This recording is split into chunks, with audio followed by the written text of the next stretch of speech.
வணக்கம். வேந்தரின் கண்ணுறங்கும் வேளை இரவு செய்திகளுக்காக ஷமீனா. முதலில் தலைப்புச் செய்திகள். தமாகவிற்கு மக்கள் நல கூட்டணி தலைவர்கள் அழைப்பு. பிப்ரவரி 3வது வாரத்தில் முடிவு என ஜி.கே. வாசன் தகவல். செம்பரம்பாக்கம் ஏரி திறப்பு பற்றி நீதி விசாரணை, மீண்டும் ஸ்டாலின் வலியுறுத்தல். உலகம் முழுவதும் புத்தாண்டு பிறப்பு கொண்டாட்டம், தமிழகத்தில் கோவில்களில் வழிபாடு.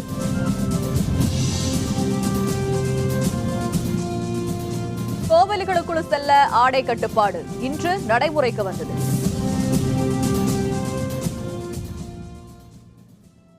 மக்கள் நல கூட்டணியில் இணையுமாறு தமிழ் மாநில காங்கிரஸ் தலைவர் ஜி.கே. வாசனை சந்தித்து வைகோ உள்ளிட்ட கூட்டணி தலைவர்கள் கேட்டுக் கொண்டனர். கூட்டணி பற்றி பிப்ரவரி 3வது வாரத்தில் முடிவு செய்யப்படும் என ஜி.கே. வாசன் தெரிவித்துள்ளார். சென்னை தேனாம்பேட்டையில் உள்ள தமாக அலுவலகத்திற்கு இன்று மாலை சென்ற மக்கள் நல கூட்டணி தலைவர்கள் வைகோ, ஜி. ராமகிருஷ்ணன், ரா. முத்தரசன், தொல் திருமாவளவன் ஆகியோர் கூட்டணியில் இணையுமாறு ஜி.கே. வாசனுக்கு அழைப்பு விடுத்தனர்.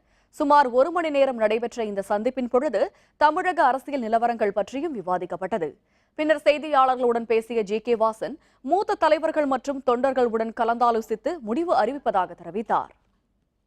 தமிழ் மாநில காங்கிரஸ் கட்சியினுடைய தேர்தல் நிலையை பொறுத்தவரையிலே என்னுடைய 2ஆம் கட்ட சுற்றுப்பயணம் முடிந்த பிறகு அறிவிப்பேன் என்று கூறியிருக்கிறேன்.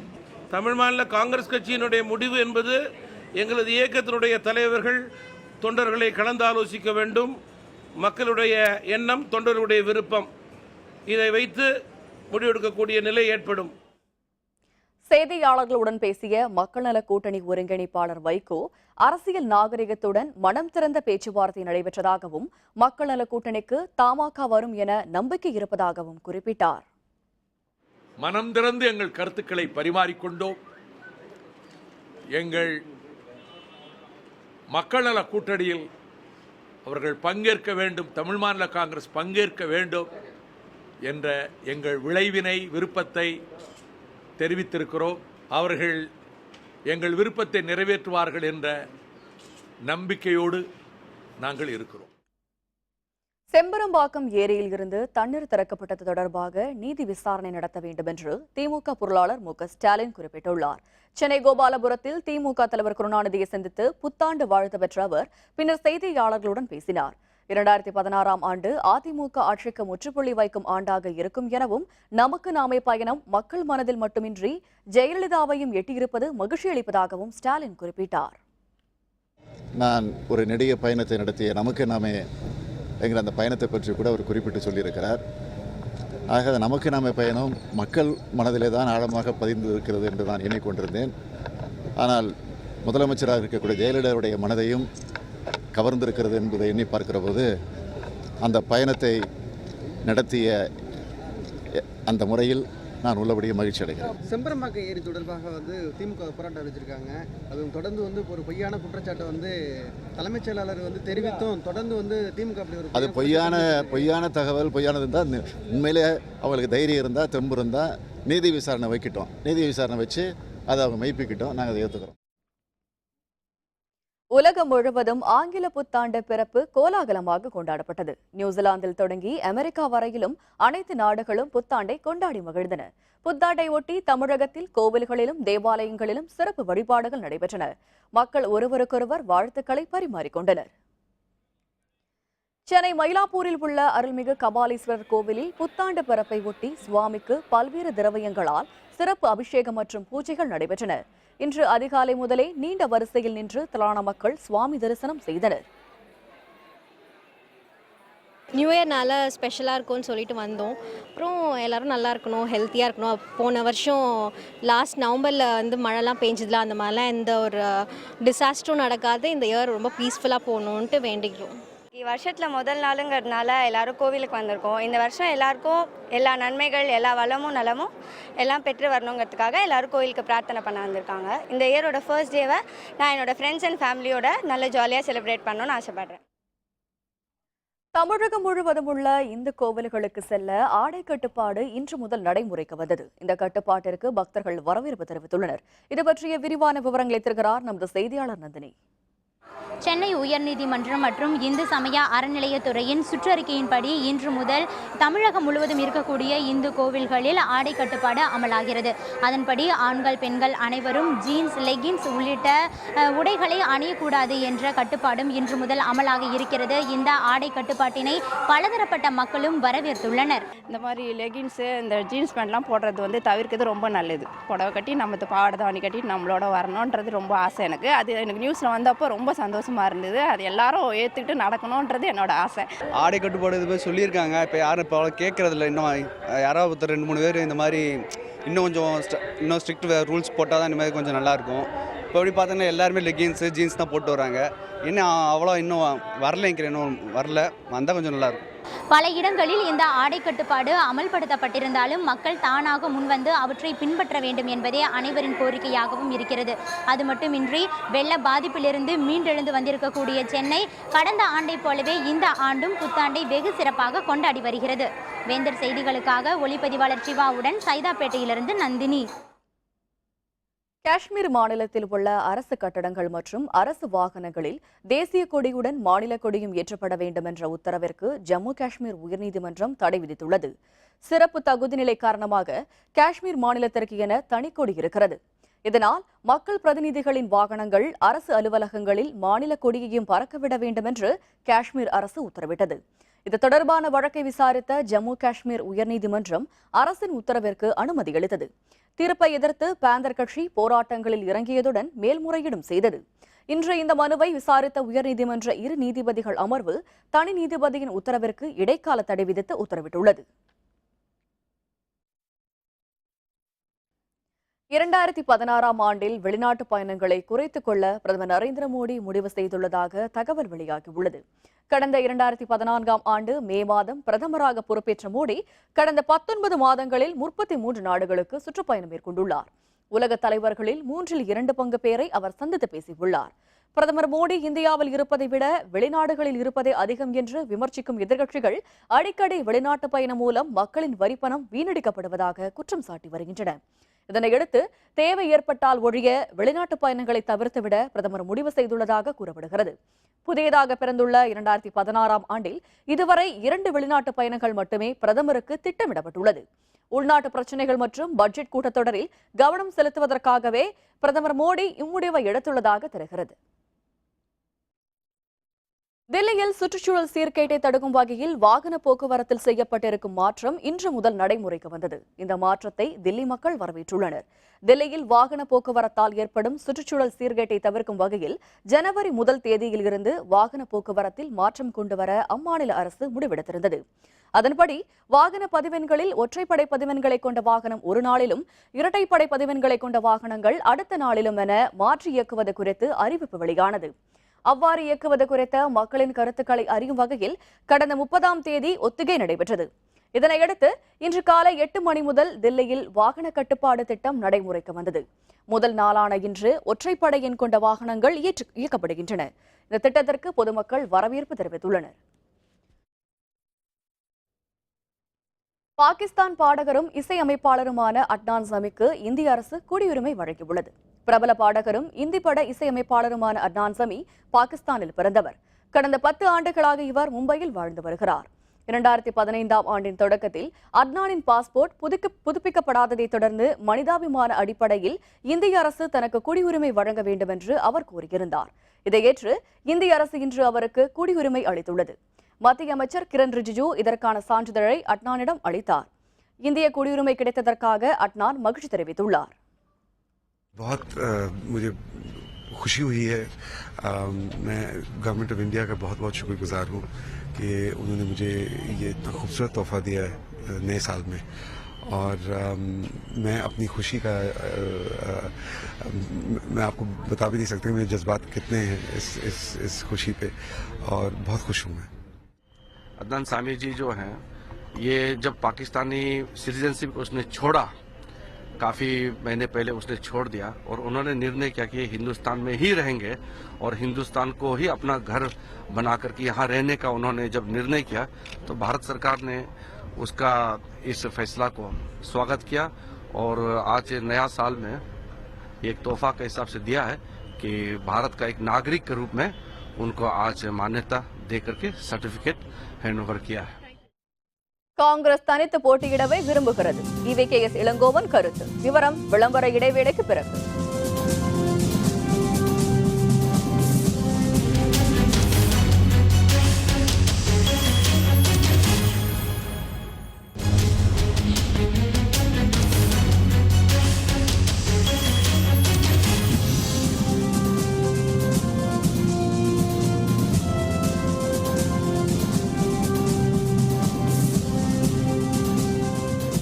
செய்திகள் தொடர்கின்றன. தமிழக சட்டப்பேரவை தேர்தலில் காங்கிரஸ் தனித்து போட்டியிடவே விரும்புவதாக கட்சியின் தமிழ்நாடு தலைவர் EVKS இளங்கோவன் கூறியுள்ளார். ஈரோடு மாவட்டம் கோபிச்செட்டிப்பாளையத்தில் செய்தியாளர்களுடன் பேசிய அவர், தேர்தல் நேரத்தில் கூட்டணி தேவைப்பட்டால் திமுக, தேமுதிக, கம்யூனிஸ்ட் போன்ற மதசார்பற்ற கட்சிகளுடன் கூட்டணி அமைக்கப்படும் என்றார். எங்களை பொறுத்தவரையில் நான் ஏற்கனவே பலமுறை சொல்லி இருக்கின்றேன், தனித்து போட்டியிடுவதுதான் எங்களுடைய குறிக்கோள், எங்களுடைய நோக்கம். ஆனால் தேர்தல் நேரத்தில் ஒரு கூட்டணி தேவை என்ற ஒரு அவசியம், ஒரு சூழ்நிலை ஏற்படுமாயின் அதற்கு ஏற்ப நாங்கள் மதச்சார்பின்மையில் நம்பிக்கையுள்ள கட்சிகளோடு கூட்டு சேருவோம். அதை மேலிடம் முடிவு செய்யும். ஜல்லிக்கட்டு போட்டிகளை நடத்த வலியுறுத்தி மதுரையில் வணிகர் சங்க பேரவை உண்ணாவிரத போராட்டத்தை நடத்தியது. தமிழர்களின் பாரம்பரிய விளையாட்டான ஜல்லிக்கட்டு போட்டியை நடத்த கோரியும், தமிழ் மொழியை உயர்நீதிமன்ற வழக்காடு மொழியாக மாற்ற வேண்டும் என கோரியும் மதுரை காளவாசலில் நடைபெற்ற உண்ணாவிரதத்தில் கலந்து கொண்ட வணிகர் சங்கங்களின் பேரவைத் தலைவர் தா. வெள்ளையன் பின்னர் செய்தியாளர்களுடன் பேசினார். இணையதள ஆன்லைன் வர்த்தகத்திற்கு வழிவகுக்கும் உலக வர்த்தக ஒப்பந்தத்தில் இந்தியா கையெழுத்திடக்கூடாது எனவும் தா. வெள்ளையன் குறிப்பிட்டார். தமிழனின் வீரத்துக்கு அடையாளமாக திகழும் ஜல்லிக்கட்டுக்கு அனுமதி வேண்டும். உயர்நீதிமன்றத்தில் தமிழில் வழக்காட அனுமதி வேண்டும். ஆகவே ஒட்டுமொத்த தமிழர்களும் இதற்காக போராட வேண்டும். உலக வர்த்தக ஒப்பந்தம் இது பணக்கார நாடுகள் ஏழை நாடுகளை கொள்ளையடிப்பதற்கென்று வகுக்கப்பட்ட ஒரு வஞ்சக திட்டம். இதையெல்லாம் அனுமதிக்கவே கூடாது. இதற்கெல்லாம் காரணம் இந்த உலக வர்த்தக ஒப்பந்தம் தான். உலக வர்த்தக ஒப்பந்தத்திலிருந்து இந்தியா வெளியே வரவில்லை என்றால் மக்கள் நலனுக்கு மிகப்பெரிய கேடு ஏற்படும். அடுத்த 5 ஆண்டுகளில் சூரிய மின்சக்தி மூலம் 1 லட்சம் மெகாவாட் மின் உற்பத்தி செய்ய இலக்கு நிர்ணயிக்கப்பட்டுள்ளதாக மத்திய நிலக்கரித்துறை செயலர் அனில் ஸ்வரூப் கூறியுள்ளார். கடலூர் மாவட்டம் நெய்வேலியில் உள்ள NLC-யின் முதலாவது அனல் மின் நிலைய விரிவாக்க பணிகளை அனில் ஸ்வரூப் இன்று பார்வையிட்டார். பின்னர் கொதிகலன் கட்டுமான பணிகளை அவர் தொடக்கி வைத்து செய்தியாளர்களுடன் பேசினார். இந்தியாவில் சூரிய மின்சக்தி திட்டம் பெருமளவு வளர்ச்சியடைந்துள்ளதாக அவர் மேலும் குறிப்பிட்டார். விளைநிலங்கள் அதிகமுள்ள மாநிலமாக இருப்பதால் தமிழகத்தில் அதிகமாக சூரிய மின் உற்பத்தி செய்ய முடியவில்லை என்றும் அனில் ஸ்வரூப் தெரிவித்தார். Whatever is available in Neyveli will be done in Neyveli, but we look at it as a country. Solar plants, as you know, require a lot of space, and Rajasthan is one place where there is a lot of space available, where nothing is getting cultivated. Here there is a lot of cultivation. I saw a lot of greenery around. I would certainly not like to replace greenery and put solar plants there. சென்னையில் சாலை விபத்தில் காயமுற்ற இருவரை ராயப்பேட்டை அரசு மருத்துவமனையில் சேர்த்த தனியார் தொலைக்காட்சி ஒளிப்பதிவாளர் இருவரை காவல்துறையினர் தாக்கியதாக கூறப்படுகிறது. படுகாயமுற்ற இருவரும் மருத்துவமனையில் அனுமதிக்கப்பட்டுள்ளனர். சென்னை மயிலாப்பூரில் இன்று அதிகாலையில் அடையாளம் தெரியாத வாகனம் மோதியதில் இருவர் காயமுற்றனர். அலறலை கேட்டு அலுவலகத்தில் இருந்து வந்த தனியார் தொலைக்காட்சி ஊழியர்கள் அவர்களை மருத்துவமனைக்கு கொண்டு செல்ல முயன்றுள்ளனர். காவல்துறையினர் அலட்சியம் காட்டியதை தொடர்ந்து அவர்களை ராயப்பேட்டை மருத்துவமனையிலும் அனுமதித்தனர். அடையாளம் தெரியாத இருவரையும் மருத்துவமனையில் அனுமதித்த பிறகு அங்கே காத்திருந்த தொலைக்காட்சி ஒளிப்பதிவாளர்கள் விஜயகுமார், கிஷோர் இருவரையும் அங்கிருந்து செல்லுமாறு காவல்துறையினர் தெரிவித்துள்ளனர். இருவரும் மறுத்ததால் ஏற்பட்ட வாக்குவாதத்தை தொடர்ந்து அவர்களை காவல்துறையினர் தாக்கியுள்ளனர். படுகாயமுற்ற இரு ஒளிப்பதிவாளர்களும் ராஜீவ்காந்தி அரசு மருத்துவமனையில் அனுமதிக்கப்பட்டு சிகிச்சை பெற்று வருகின்றனர். பின்பக்கம் வந்து என் மண்டையில் அடித்து என் மண்டையில் பெரிய காயம் ஏற்பட்டிருக்கு. ஆனால் இது வரைக்கும் எந்த வித நடவடிக்கையும் யாருமே எடுக்கலை. அவங்க மேலே கம்ப்ளைண்ட் பண்ணலான்னு போலீஸ் ஸ்டேஷனில் போய் கம்ப்ளைண்ட் பண்ணும்போது இது எங்கள் டிவிஷனில் வரல, இது அவங்க டிவிஷனில் வரல, நீங்கள் நேராக அங்கே தான் போய் பண்ணணும், இங்கே தான் போய் பண்ணணும்னு சொல்கிறாங்களே தவிர யார் எதுவுமே வந்து கரெக்டான ஒரு பதிலை சொல்ல மாட்டாங்க. நாங்கள் என்ன செய்யணுன்றதும் சொல்ல மாட்டாங்க. எங்களுக்கு அடிபட்டுருச்சுப்பா, அதோட விட்டுருங்க. வேற ஒருத்தங்களுக்கு இதேமாதிரி நடக்கும்போது அவங்களுக்கு இதோட மோசமாகி அவங்க செத்து போயிருந்தாங்கன்னா என்ன பண்ண முடியும்? திண்டுக்கல் மாவட்டம் பழனியில் உள்ள அருள்மிகு தண்டாயுதபாணி திருக்கோவிலில் புத்தாண்டை ஒட்டி நடைபெற்ற சிறப்பு பூஜையில் கலந்து கொண்ட திரளான பக்தர்கள் நேர்த்திக்கடன் செலுத்தி வழிபட்டனர். புத்தாண்டை ஒட்டி பழனி அருள்மிகு தண்டாயுதபாணி திருக்கோவிலில் சிறப்பு பூஜைகள் நடைபெற்றன. கோவிலில் குவிந்த ஆயிரக்கணக்கான பக்தர்கள் நீண்ட வரிசையில் 4 மணி நேரம் காத்திருந்து சுவாமி தரிசனம் செய்தனர். பெரும்பாலான பக்தர்கள் அலகு குத்தி அருள்மிகு தண்டாயுதபாணிக்கு நேர்த்திக்கடனை செலுத்தினர்.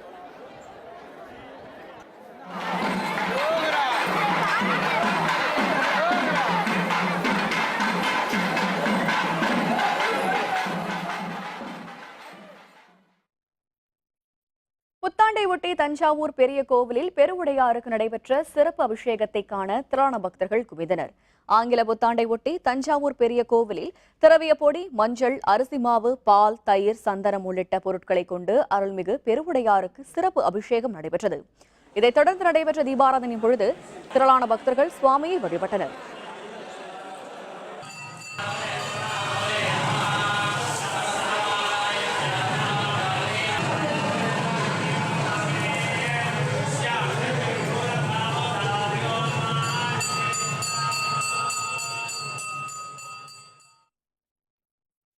புத்தாண்டை முன்னிட்டு தஞ்சாவூரில் உள்ள புன்னைநல்லூர் அருள்மிகு மாரியம்மன் கோவிலில் நடைபெற்ற சிறப்பு வழிபாட்டில் திரளான பக்தர்கள் பங்கேற்று அம்மனை தரிசனம் செய்தனர்.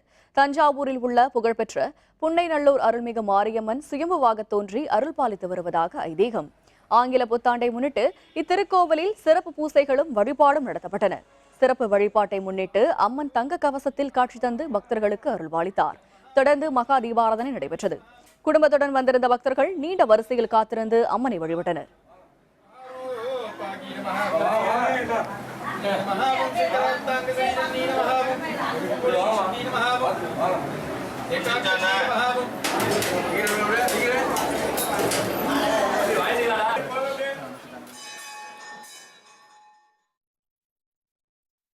புத்தாண்டை முன்னிட்டு நாமக்கல் ஆஞ்சநேயர் கோவிலில் உள்ள ஆஞ்சநேயருக்கு 1000 கிலோ எடை கொண்ட பல்வேறு விதமான பூக்களை கொண்டு புஷ்பாஞ்சலி நடைபெற்றது. ஆங்கில புத்தாண்டு பிறப்பை முன்னிட்டு நாமக்கல் ஆஞ்சநேயர் கோவிலில் அதிகாலை முதலே பக்தர்கள் கூட்டம் நிரம்பி வழிந்தது. ஆஞ்சநேயருக்கு எண்ணெய், சீயக்காய், மஞ்சள் உள்ளிட்ட வாசனை பொருட்களால் அபிஷேகம் நடைபெற்றது. தொடர்ந்து 1000 லிட்டர் பாலை கொண்டு பாலாபிஷேகமும் பின்னர் தயிர் அபிஷேகமும் நடைபெற்றது. இதனையடுத்து வெற்றிலை, துளசி மாலைகளும் ஆஞ்சநேயருக்கு புத்தாடைகளும் அணிவிக்கப்பட்டன. இதனைத் தொடர்ந்து சம்பங்கி, ரோஜா, மல்லிகை, செவ்வந்தி உள்ளிட்ட 1000 கிலோ மலர்களை கொண்டு புஷ்பாஞ்சலியும் தீபாராதனையும் நடைபெற்றது. இந்த நிகழ்ச்சியில் நாமக்கல் மட்டுமின்றி வெளி மாவட்டங்களைச் சேர்ந்த ஏராளமான பக்தர்களும் பங்கேற்று சுவாமி தரிசனம் செய்தனர்.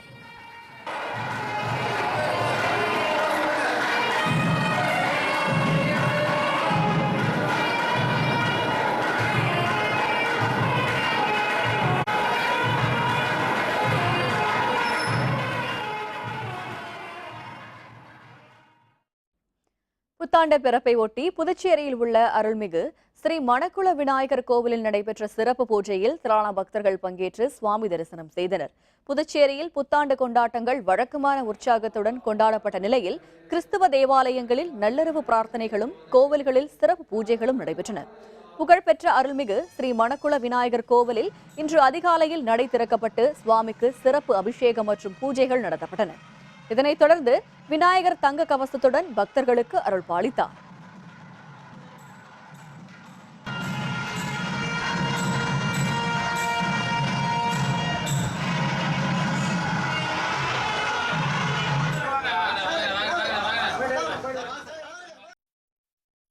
புத்தாண்டு பிறப்பை ஒட்டி பெரம்பலூர் அருகே உள்ள திருவாச்சூர் மதுரகாளியம்மன் கோவிலில் சிறப்பு பூஜைகள் நடைபெற்றன.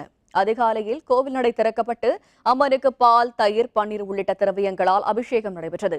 இதனைத் தொடர்ந்து சிறப்பு பூஜை நடைபெற்றது. இதில் திரளான பக்தர்கள் கலந்து கொண்டு அம்மனை வழிபட்டதுடன் தங்களது வேண்டுதல் எழுதப்பட்ட காகிதத்தை கோவில் வளாகத்தில் உள்ள மரத்தில் கட்டினர். வேண்டும் வரம் தரும் அம்மன் என்பதால் பல்வேறு மாவட்டங்களில் இருந்தும் பக்தர்கள் வந்து திருவாச்சூர் மதுரகாளி அம்மனை வழிபட்டு சென்றனர். இந்த மதுரகாளியம்மனோட விசேஷம் பார்த்தீங்கன்னாக்கா ரொம்ப சக்தி வாய்ந்தது சொல்கிறாங்க. அந்த சக்தியை நாங்களும் பார்க்க வந்தோம். இங்கே நிறைய பக்தர்கள்லாம் வந்திருக்காங்க. அதோட நாங்களும் அம்பாளுடைய தரிசனம் பார்த்துருக்கோம். அவசியம் பார்த்து எங்களுடைய வேண்டுதலை நிறைவேற்றுறதுக்கு இந்த அம்பாள்கிட்ட வேண்டியிருக்கோம். சிவகங்கை மாவட்டம் பிள்ளையார்பட்டியில் அமைந்துள்ள அருள்மிகு கற்பக விநாயகர் கோவிலில் புத்தாண்டை ஒட்டி நடைபெற்ற சிறப்பு வழிபாட்டில் ஆயிரக்கணக்கான பக்தர்கள் கலந்து கொண்டனர். பிள்ளையார்பட்டியில் உள்ள புகழ்பெற்ற அருள்மிகு கற்பக விநாயகர் கோவிலில் ஆங்கில புத்தாண்டை ஒட்டி நடைபெற்ற சிறப்பு வழிபாட்டில் கலந்து கொள்ள தமிழகத்தின் பல்வேறு பகுதிகளில் இருந்து பக்தர்கள் வந்திருந்தனர். சாமியை வழிபட 3 மணி நேரத்திற்கும் அதிகமாக நீண்ட வரிசையில் பக்தர்கள் காத்திருந்தனர். பக்தர்களின் வசதிக்காக பிள்ளையார்பட்டிக்கு 50 சிறப்பு பேருந்துகள் ஏற்பாடு செய்யப்பட்டிருந்தன. 400க்கும் அதிகமான காவல்துறையினர் பாதுகாப்பு பணியில் ஈடுபடுத்தப்பட்டிருந்தனர். இந்த பிள்ளையார்பட்டி கோயில் வந்து ரொம்ப சிறப்பான முறையில் நாங்கள் வர்றப்போ எங்களுக்கு ஒரு நல்ல பலன் கிடைக்கிறதா இருக்கு. இது இந்த கோயிலுக்கு வந்துட்டு போனால் ஒரு திருப்திகரமாகவும் ஒரு சந்தோஷமாகவும் இருக்கிறதுனால வருட நாங்கள் நியூ இயர் அன்னைக்கு காலையில் இங்கே நாங்கள் இருக்கோம். தஞ்சாவூர் மாவட்டம் சுவாமிமலையில் உள்ள அருள்மிகு சுவாமிநாத சுவாமி கோவிலில் புத்தாண்டை ஒட்டி நடைபெற்ற சிறப்பு திருப்படி பூஜையில் படிகளில் விளக்கேற்றி பக்தர்கள் வழிபட்டனர். கும்பகோணம் அருகே சுவாமிமலையில் அமைந்துள்ள அருள்மிகு சுவாமிநாத சுவாமி கோவிலில் ஆங்கில புத்தாண்டை ஒட்டி சிறப்பு வழிபாடு நடைபெற்றது. அதில் திரளான பக்தர்கள் பங்கேற்று சுவாமி தரிசனம் செய்தனர். கோவிலில் உள்ள 60 படிக்கட்டுகளிலும் மஞ்சள் மற்றும் குங்குமம் இட்ட பக்தர்கள் படிகளில் 5 முக திருவிளக்குகளை ஏற்றி வழிபட்டனர்.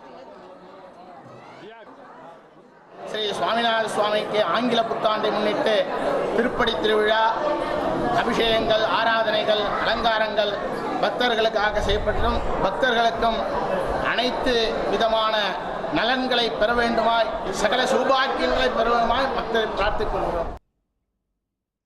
ஈரோடு அருகே உள்ள திண்டல்மலை அருள்மிகு வேலாயுத சுவாமி கோவிலில் புத்தாண்டை ஒட்டி நடைபெற்ற சிறப்பு வழிபாட்டில் திரளான பக்தர்கள் கலந்து கொண்டு சுவாமி தரிசனம் செய்தனர்.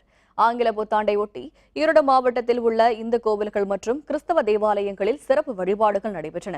ஈரோடு அருகே திண்டல்மலையில் உள்ள அருள்மிகு வேலாயுத சுவாமி திருக்கோவிலில் சிறப்பு அலங்காரத்தில் பக்தர்களுக்கு காட்சியளித்த உற்சவரும் மகா தீபாராதனை நடைபெற்றது. பக்தர்கள் நீண்ட வரிசையில் காத்திருந்து அருள்மிகு வேலாயுத சுவாமியை வழிபட்டனர்.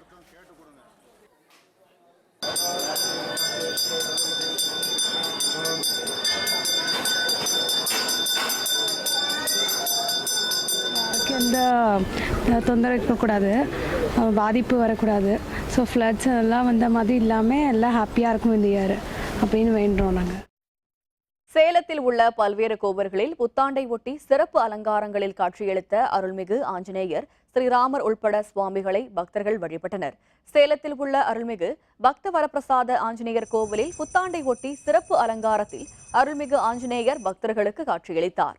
இந்த கோவில் வளாகத்தில் உள்ள ஸ்ரீராமர் பட்டாபிஷேக கோலத்தில் அருள்பாலித்தார். மேலும் சேலம் சந்திப்பில் உள்ள அருள்மிகு மாரியம்மன் கோவிலில் நடைபெற்ற சிறப்பு பூஜைகளில் பக்தர்கள் கலந்து கொண்டு சுவாமியை வழிபட்டனர். 2016 எங்களுக்கு சிறப்பாக இருக்க கடவுள் நல்ல ஒரு வழிகாட்டியிருக்காரு.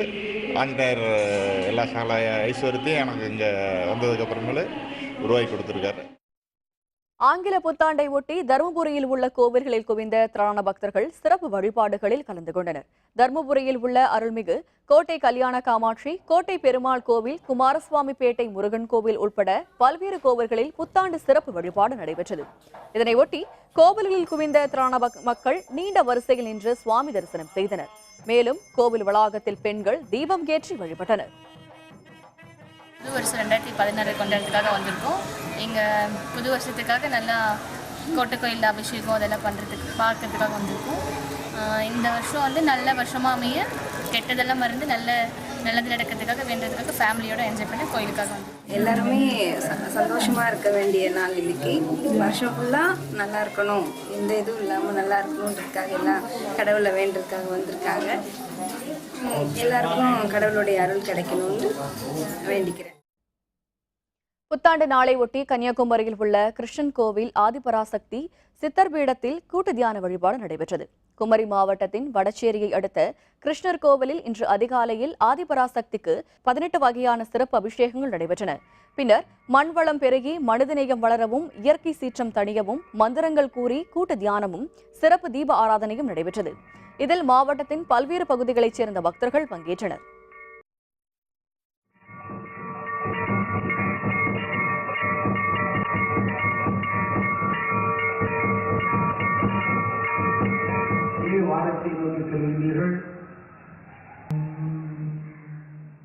மண்வளம் நலவளம் பெறுவதற்காக வந்து கூட்டு தியானம் நடைபெற்றுச்சு. அதை ஒட்டி வந்து இன்னைக்கு இந்த வருஷம் வந்து சிறப்பாக இருக்கணும் அப்படின்றதுக்காக நாங்கள் வந்து இந்த கோயிலுக்கு வந்து சாமி கும்பிட்டு எல்லாம் நல்லா இருக்கணும் அப்படின்றதுக்காக இங்கே வந்திருக்கோம். இதேபோல புத்தாண்டு மலர்வதையொட்டி சென்னை சாந்தோம் பேராலயத்தில் நேற்று இரவு சிறப்பு பிரார்த்தனை நடைபெற்றது. நள்ளிரவு 12 மணிக்கு புத்தாண்டு பிறந்ததும் தேவாலய மணிகள் ஒலிக்க அங்கு கூடியிருந்த மக்கள் ஆரவாரம் செய்தனர். ஒருவருக்கு ஒருவர் கைகுலுக்கி உற்சாகமாக வாழ்த்துக்களை தெரிவித்துக் கொண்டனர்.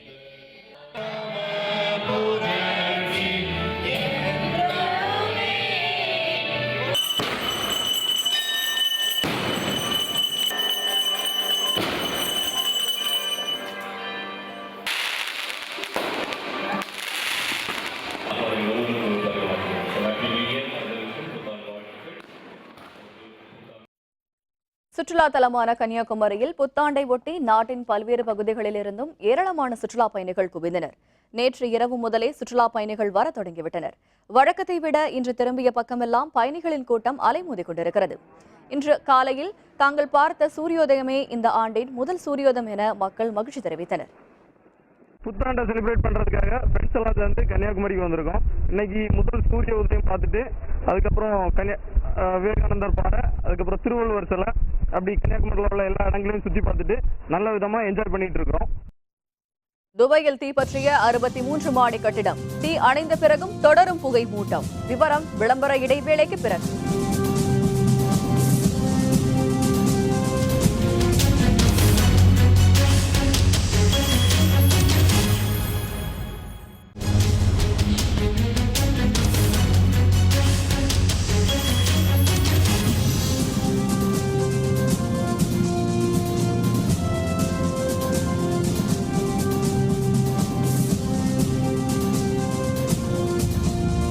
செய்திகள் தொடர்கின்றன. இனி அயலக செய்திகள்.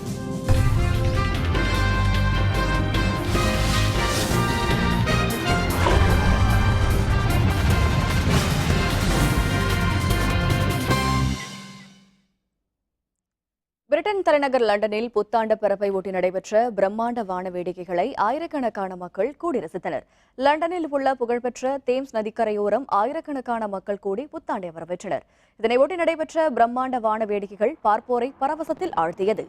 வண்ண விளக்குகளால் எழுந்த ஒளியும் வான வேடிக்கைகளில் இருந்து புறப்பட்ட வண்ணங்களும் கலந்து ஏற்பட்ட செயற்கை ஒளிக்கலவை கொண்டாட்டத்தில் ஈடுபட்டிருந்த மக்களை திகைப்படைய செய்தது.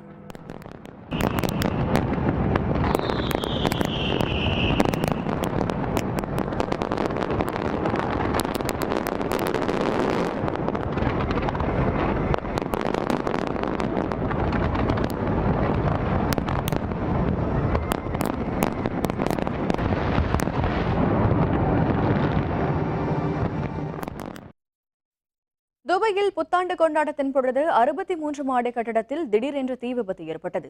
தீயணைப்பு வீரர்கள் நீண்ட நேரம் போராடி தீயை அணைத்தனர். எனினும் இன்னமும் புகை வந்தவாறு காட்சியளிக்கிறது. ஐக்கிய அரபு அமீரகங்களில் ஒன்று துபாய். புத்தாண்டை ஒட்டி துபாயில் உள்ள உலகின் மிக உயரமான புர்ஜ் கலீஃபா கட்டடத்தில் வான வேடிக்கை ஏற்பாடுகள் செய்யப்பட்டிருந்தன. புத்தாண்டு பிறக்க 3 மணி நேரங்களே இருந்த நிலையில் திடீரென்று புர்ஜ் கலீஃபாவின் அருகே உள்ள அட்ரஸ் என்ற 63 மாடி உணவக கட்டடத்தில் தீ விபத்து ஏற்பட்டது. 20வது மாடியில் ஏற்பட்ட இந்த தீ பின்னர் கட்டடம் முழுவதும் பரவியது.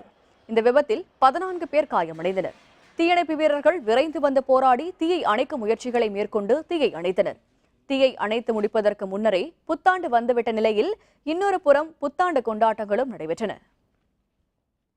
தீப்பற்றிய துபாய் நகரின் 63 மாடி கட்டிடத்தில் தீயை அணைத்த பிறகும் தொடர்ந்து புகை வந்து கொண்டிருக்கிறது. கட்டடத்தில் இருந்த பெரும்பாலானோர் மீட்கப்பட்டு தீ அணைக்கப்பட்டு விட்ட பொழுதிலும் இன்னமும் புகை வருவது குறையவில்லை. இதனால் கட்டடத்திற்குள் சென்று தீயால் ஏற்பட்ட நாசம் பற்றிய விவரங்களை திரட்ட முடியவில்லை. மக்கள் கூட்டம் கூட்டமாக வந்து புகையும் கட்டடத்தை வேடிக்கை பார்த்து செல்கின்றனர்.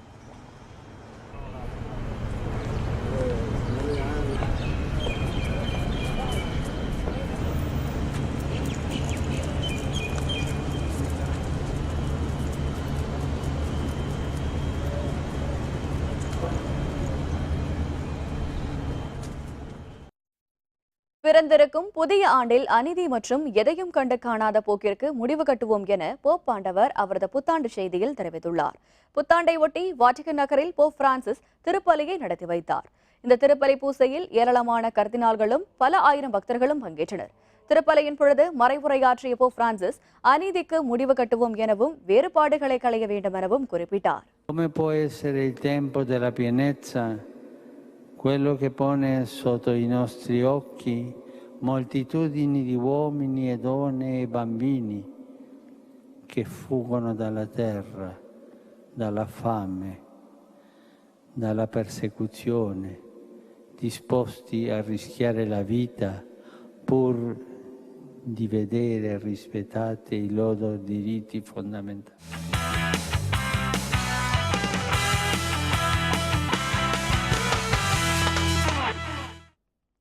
பிரேசிலின் சாஃபெலை மாகாணத்தில் உலக அளவில் நடைபெற்ற 15 கிலோமீட்டர் தொலைவு கொண்ட சா சில்வஸ்ட்ரி மாரத்தான் போட்டியில் கென்ய வீரர் பாவட் முதலிடம் பிடித்தார். இங்கு ஆண்டுதோறும் டிசம்பர் 31ஆம் தேதி நடைபெறும் புகழ்பெற்ற சா சில்வஸ்ட்ரி மாரத்தான் போட்டியில் உலகின் முன்னணி வீரர்கள் பங்கேற்பது வழக்கம். நேற்று நடைபெற்ற 2015 ஆண்டிற்கான போட்டியில் ஆப்பிரிக்க கண்டத்தைச் சேர்ந்த வீரர்கள் அதிக அளவில் பங்கேற்றனர். ஆண்கள் பிரிவில் ஆப்பிரிக்க கண்டத்தைச் சேர்ந்த கென்ய நாட்டு வீரர் பிவாட் 44.31 நிமிடங்களிலும், பெண்கள் பிரிவில் எத்தியோப்பிய வீராங்கனை மெர்லோ யாலோ 54.1 நிமிடங்களிலும் பந்து இலக்கை கடந்து முதலிடம் பிடித்தனர். Ela pegou os últimos pria de Iber, a Yeleu da Etiópia. De horas de dedicação. Da prova masculina, daqui a pouco tem o pódio. மீண்டும் தலைப்புச் செய்திகள். தமாகவிற்கு மக்கள் நல கூட்டணி தலைவர்கள் அழைப்பு. பிப்ரவரி 3வது வாரத்தில் முடிவு என ஜி.கே. வாசன் தகவல். செம்பரம்பாக்கம் ஏரி திறப்பு பற்றி நீதி விசாரணை, மீண்டும் ஸ்டாலின் வலியுறுத்தல். உலகம் முழுவதும் புத்தாண்டு பிறப்பு கொண்டாட்டம், தமிழகத்தில் கோவில்களில் வழிபாடு.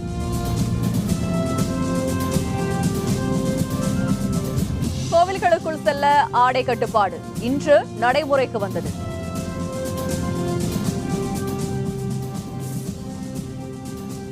இத்துடன் வேந்தரின் கண்ணுறங்கும் வேளை இரவு செய்திகள் நிறைவடைந்தன. மீண்டும் நாளை காலை 8 மணிக்கு இளங்கதிர் காலை செய்திகளில் சந்திப்போம். வணக்கம்.